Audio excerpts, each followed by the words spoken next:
এক গ্রামে এক ব্যবসায়ী ছিল, তার নাম ছিল মনোহর। মনোহর লবণের ব্যবসা করত।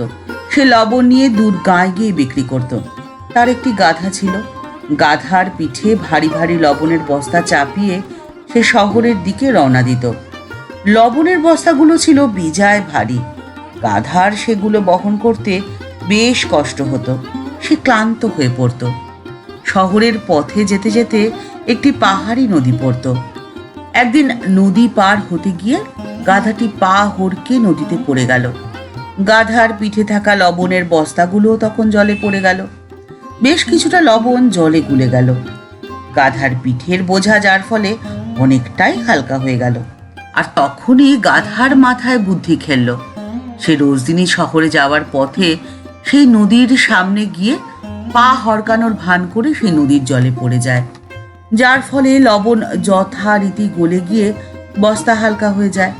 এভাবে বেশ কিছুদিন চলার পরে মনোহর দেখল যে তার লাভ তো হচ্ছেই না, উল্টে লোকসান হয়ে যাচ্ছে।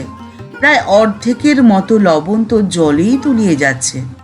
এবারে মনোহর ঠিক করলো যে অন্য কিছুর ব্যবসা করতে হবে।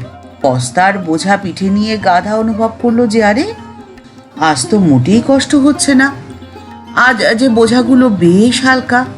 সে খোশ মেজাজে চলতে লাগলো। চলতে চলতে এরপরে আসলো সেই নদী। গাধার আবার সেই পা হড়কিয়ে জলে পড়ে গেল। তার যে নদীতে পা হড়কানোটা অভ্যাসে দাঁড়িয়ে গেছে, তাই পিঠের বোঝা হালকা হওয়া সত্ত্বেও সে একই কাণ্ড করে বসলো। মনোহর তখন রেগে হাউ হাউ করে উঠল। আরে তোর পিঠে হালকা মুড়ি থাকা সত্ত্বেও তোর পা হড়কায় কেমন করে? চালাকি হচ্ছে আমার সাথে?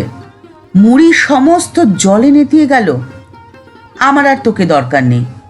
এই বলে সে গাধার পিঠে লাঠির দুঘা লাগিয়ে সেই গাধাকে তাড়িয়ে দিল। আমাদের রোজকার আচরণের প্রতি সচেতন হওয়া অত্যন্ত দরকার।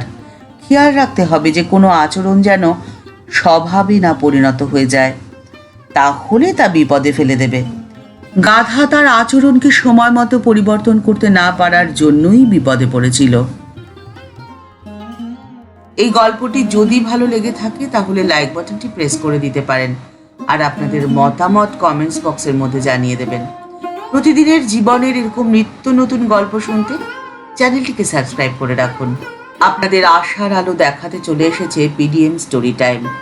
চ্যানেলটিকে সাবস্ক্রাইব করে বেল বাটনটি ক্লিক করে অল বাটনটিতে ক্লিক করে দিন,